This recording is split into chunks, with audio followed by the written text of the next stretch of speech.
ஒரு பெரிய விபத்தில் குபேரன் என்ற ஓய்வு பெற்ற ஆசிரியர் சுயநினைவிழந்து கோமா நிலையில் இருக்கிறார். அவர் தனது பூர்வீக சொத்துக்களெல்லாம் விற்று காசாக்கி வைத்திருக்கிறார்.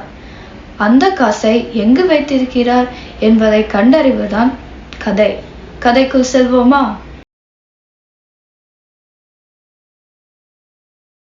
நான் என்னெல்லாமோ பண்ணி பார்த்துட்டேன். ஆனா உங்க அப்பாவுக்கு நினைவு வர மாதிரி தெரியல. அப்பா பணத்தெல்லாம் பத்திரமா வச்சிருக்கிறாரான்னு தெரியல. அப்பா கிட்ட ஒரு 10 கோடி ரூபாய்க்கு சொத்து இருக்குமோ? அதுக்கு மேலே கூட இருக்கும். அந்த விஜிபி பக்கத்தில் இருக்கிற நிலம் மட்டும் எனக்கு வேணும். ஏன் அதை வச்சு நீ என்ன பண்ண போற? அதுவா, அங்க என் கணவர் ஒரு சர்பத் கடை போடலாம்னு சொன்னாரு. சரியா போச்சு. இது மாதிரி அல்ப யோசனையெல்லாம் உன் வீட்டுக்காரருக்கு தான் வரும். அதெல்லாம் விடுங்கம்மா. முதல்ல அப்பாவை எப்படி கோமாலேருந்து எழுப்பணும்னு யோசிங்க. வேக ஒரு டாக்டர் கிட்ட காட்டலாமா? டாக்டர் தானே, இதோ கூப்பிடுறேன். அது எப்படி டாக்டர் உடனே வந்துட்டாங்க? 10 நிமிட நாடகத்துல முன்பதிவு பண்ணிட்டா கூட்டிட்டு வர முடியும்? கவலைப்படாதீங்கம்மா. நீங்க நினைக்கிற மாதிரி உங்க மகள்களும் நினைக்கிற மாதிரியே உங்க குடும்பத்திற்கு குத்து விளக்கா எல்லாரையும் நல்ல மாதிரி பார்த்துக்க நல்ல குணமாகி சீக்கிரமே வந்துடுவாரு. இவரு டாக்டர் மாதிரி தெரியலையே. ஏதோ கல்யாண மாலையிலிருந்து தப்பிச்சு வந்தவர் மாதிரி இருக்கிறாரே. என்னம்மா இப்படி சொல்றீங்க? நான் நீட் எழுதி டாக்டர் ஆனவன்மா. ஒரு உருப்படியான யோசனை சொல்லுங்க டாக்டர். 96 கோமாக்கு போனதால அதுக்கு முன்னாடி அவருக்கு நடந்த நிகழ்ச்சிகளை எல்லாம் அவர் கண் முன் நடத்தி காட்டலாம், அல்லது அந்த இடத்திற்கு கூட்டிட்டு போய் காட்டலாம். ஒருவேளை அதுல அவருக்கு நினைவு திரும்பலாம். சரிங்க டாக்டர், அப்படியே பண்ணுவோம். அப்பாவுக்கு ரொம்ப பிடிச்சது அவர் பார்த்த ஆசிரியர் வேலைதான். அவர் வேலை பார்த்த அதே பள்ளிக்கூடத்துக்கு கூட்டிட்டு போவோம். சரியா சொன்னீங்க. அப்படியே செஞ்சு பார்க்கலாம்.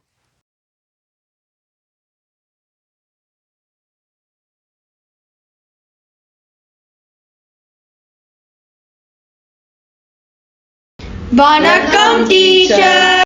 வணக்கம். எல்லாரும் 6ஆம் வகுப்பிலிருந்து 7ஆம் வகுப்பிற்கு வந்திருக்கீங்க. உங்களை பற்றி 6ஆம் வகுப்பு ஆசிரியர் நிறைய சொல்லியிருக்கிறாரு. நிறைய சேட்டை பண்ணுவீங்களாமா? ஆனால் நான் ரொம்ப கண்டிப்பானவ. உன் பேர் என்னம்மா? என் பேரு சரோஜா. உன்னை வீட்டில் எப்படி கூப்பிடுவாங்க?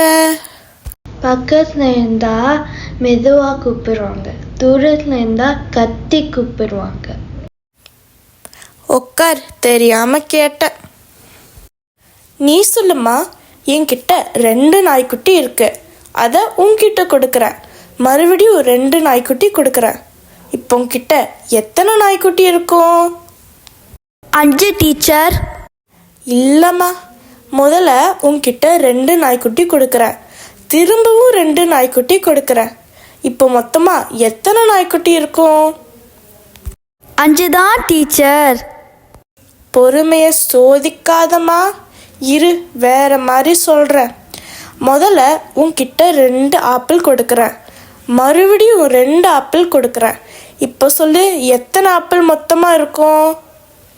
4 டீச்சர். வந்துட்டியா வலிக்கு? அப்புறம் எப்படி நாய்க்குட்டி மட்டும் 5 வரும்? ஏனால் என்கிட்ட ஏற்கனவே ஒரு நாய்க்குட்டி இருக்கு, அதனால 5000 டீச்சர். முடியலம்மா, உட்காரு. முகலாய் பேரரசு எது வரைக்கும் ஆட்சி செய்தார்கள்? நீ சொல்லு பார்ப்போம். பக்கம் 7 பக்கம் 9 வரை டீச்சர். இப்போ நான் பக்கத்தில் வந்தால் என்னாகும் தெரியுமா? எல்லாரும் வீட்டு பாடம் எழுதிட்டு வந்தீங்களா? இல்லை டீச்சர், நான் எழுதலை. ஏன்னா எங்கள் அப்பா ஊரில் இல்லை. நீ வீட்டு பாடம் எழுதாதற்கும் உங்க அப்பா ஊர்ல இல்லாதற்கும் என்ன சம்பந்தம்? எங்க வீட்டு வேலையெல்லாம் எங்க அப்பா தான் செய்வாரு. உங்களெல்லாம் வச்சுட்டு நான் எப்படிதான் பாடம் நடத்த போறேனே தெரியல.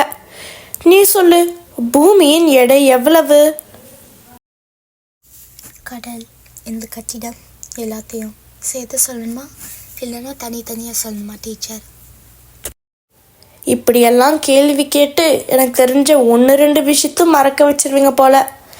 உட்கார், நீ சொல்லு, நமக்கு பக்கத்துல சூரியன் இருக்கா இல்லை நிலா இருக்கா? நிலாதான் டீச்சர். எப்படி சொல்ற?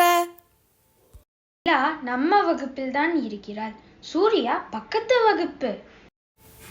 எல்லாரும் நல்லா வருவீங்க. சரி சரி, நேரம் ஆயிடுச்சு, இன்னைக்கு இது போதும்.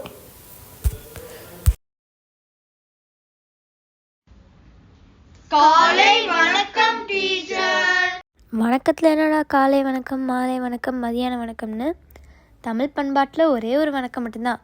வெளிநாட்டுக்காரங்கிட்டேருந்து அப்படியே எல்லாத்தையும் காப்பிடிக்காதீங்க. சரி, இப்போ எல்லாரும் தமிழ் புத்தகத்தை எடுங்க. நாம் இப்போ சிலப்பதிகாரத்திலிருந்து நீதி கேட்டு கண்ணகி பேசும் காட்சி பற்றி படிக்க போகிறோம். இதுக்கு இணையான காட்சி இன்னும் எந்த இலக்கியத்திலையும் படிக்கப்படல. 13ஆம் பக்கத்தில் இருக்கிற செய்யுளை நீ வாசிப்பா.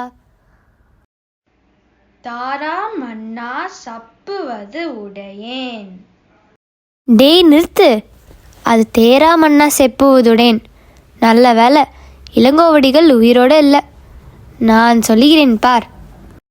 தேரா மன்னா செப்புவதுடையேன் எல்லர் சிறப்பின் நிமையர் வியப்ப புல்லூர் புன்கன் தீந்தோர் அன்றியும் வாயிற் கடைமணி நடுநான் நடுங்க ஆவின் கடைமணி உகுடி நெஞ்சு சுட தாந்தன் அரும்புழல் புதல்வனை ஆலியின் மடித்தோன் பெரும்பேர் புகார் என்பது அவ்வூர் ஏசா சிறப்பின் நிசைவெலுங்கு பெருங்குடி மாசாத்து வாணிகன் மகனையாகி வாழ்தல் வேண்டி ஊழ்வினை துறப்ப சூழ்கல மன்னா நின்னகர் புகுந்தீந்து என் கால் சிலம்பு பகதல் வேண்டி நின்பால் கொலைகளப்பட்ட கோவலமணி கண்ணகி என்பதன் பெயரே. டீச்சர், அதை சொல்லிடுவேன். டேய் சொல்லுடா, உனக்கு என்ன வருமோ சொல்லு, நான் கேட்குறேன். ஏய், நீ இழிச்சது ஒரு வீட்டல்ல. உண்மையான நண்பன் உன் மேல வச்சிருந்த நட்ப, ஒரு அன்பு தாயின் மேல வச்சிருந்த பாசத்தை, ஒரு ஆசை தங்கச்சியின் மேல வச்சிருந்த அன்ப, எனக்கு பாடம் பேர் புக எந்த சேர்க்க வரல என் வீட்டை இடிச்சு என் குடும்பத்தின் நிறுத்தற்கு கொண்டு வந்து எனக்குள்ள தூங்கிட்டு இருந்த சிங்கத்தை தட்டி எழுப்பிட்ட. அசோக், இது வரைக்கும் இந்த அண்ணாமலையை நீ ஒரு நண்பன் தான் பார்த்திருக்க. இப்போ இந்த அண்ணாமலை நீ ஒரு விரோதியா பார்க்க போற. இந்த நாள் உன் கேலண்டரில் குறிச்சு வச்சுக்கோ. இன்னும் இருந்து உன் அழிவு காலம் ஆரம்பமாயிருச்சு. உனக்கும் எனக்குமான தர்ம யுத்தம் தொடங்கிடுச்சு. இந்த யுத்தத்துல நான் உன்னிடம் பணம் பேர் புக அந்தஸ்தை சம்பாதிச்சு பல அடுக்குமாடி ஹோட்டல்களை கட்டி உன் முன்னேற்றத்தை தருத்தி நிறுத்தி உன் பணவரை ஒழிச்சு கட்டி நீ எப்படி என் வீட்டை இடிச்சு என் குடும்பத்தை நடத்தற்கு கொண்டு வந்தியோ அதே மாதிரி நான் என் வீட்டை இடிச்சு உன் குடும்பத்தை நடத்தற்கு கொண்டு வரல. என் பேரு அண்ணாமலை இல்லடா. டீச்சர், இதுவும் நீதி கேட்கிற காட்சி தான். செய்யுளை மனப்பாடம் பண்ண தெரியல, சினிமா வசனத்தை மனப்பாடம் பண்ணீங்க. நல்லா வருவீங்கடா, நல்லா வருவீங்க.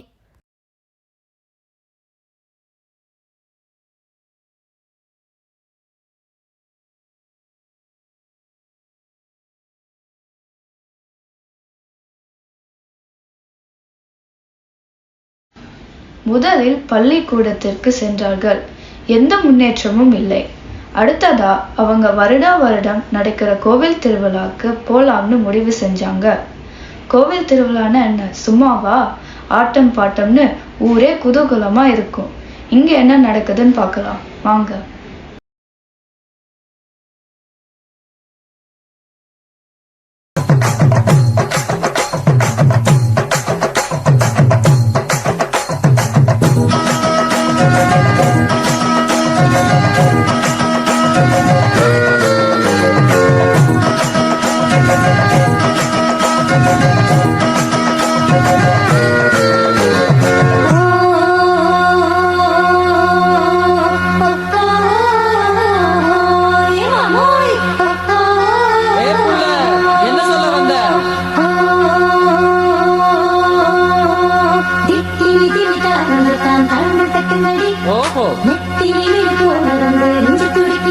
அப்படியா? அட, இத பாருடா.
என்னப்பா எப்படி இருக்க? ஆளை பார்த்து ரொம்ப நாள் ஆச்சு. ஊரில் தான் இருக்கியா? ஆமா, இங்கதான் இருக்கேன். அது ஒன்றும் இல்ல, நம்ம பள்ளிக்கூட வாத்தியாக இருந்தானே குபேகன், தெரியுத அடையாளம்? இன்னும் கோமால இருக்கான்? இவனை கோமால இருந்து எழுப்பதான் நாங்க எல்லாரும் முயற்சி செய்யறோம். பழகின இடங்களுக்கெல்லாம் கூட்டிட்டு போக சொன்னாங்க டாக்டர். அதான் பள்ளிக்கு கூட்டிட்டு வந்தோம். அப்படியே கோவிலுக்கும் வந்தோம். எனக்கு ஒரு யோசனை தோணுது, அது முயற்சி செஞ்சு பார்க்கலாம். நாளைக்கு நான் வீட்டுக்கு வரேன். வாங்க வாங்க, அப்பாவின் நண்பர் இவர். ஒரு யோசனை இருக்குன்னு நேத்து சொன்னார். முயற்சி பண்ணலாம்னு வந்திருக்கார். ரொம்ப நல்லது. ஐயோ ஐயோ, போச்சே போச்சே, எல்லாம் போச்சே. கட்டிலுக்கு அடியில மறைச்ச பணம் எல்லாம் வீணா போச்சே. ஆமா, இவங்களாம் யாரு? என்னங்க, உங்களுக்கு குணமாகிருச்சு. இவங்க நம்ம பிள்ளைகள். வளர்ந்து பெரியாளாகி விட்டாங்க. அப்படி என்ன சொன்னீங்க அவர் காதுல? உடனே எழுந்துச்சுட்டாரு. அதுவா, 1000 ரூபாய் நோட்டெல்லாம் செல்லாதுன்னு அறிவிச்சிட்டாங்கன்னு சொன்னேன். உடனேயே எழுந்துட்டான். நல்ல வேலை செஞ்சீங்க. மிக்க நன்றி. காசு பணம் கொட்டு மணி மணி, காசு பணம் கொட்டு மணி மணி, காசு பணம் கொட்டு மணி மணி, காசு பணம் கொட்டு மணி மணி. கொடை பிடிச்சி நைட்டுல பறக்க போற ஹைட்டுல, தலை காலு பொரியல, தலை கீழா நடக்கிறேன். காசு பணம் தொட்டு மணி மணி, காசு பணம் தொட்டு மணி மணி. நல்ல வாயம் சம்பாரிச்சுத நார வாயம் துண்ணுறேன். கணக்கு போட தெரியாதவன் காசை வாரி இறக்கிறேன். காசு பணம் கொட்டு மணி மணி, காசு பணம் கொட்டு மணி மணி, காசு பணம் கொட்டு மணி மணி, காசு கால மேல குரங்கு கிட்ட மாட்டிக்கின சந்தன மாலை காசு பணம்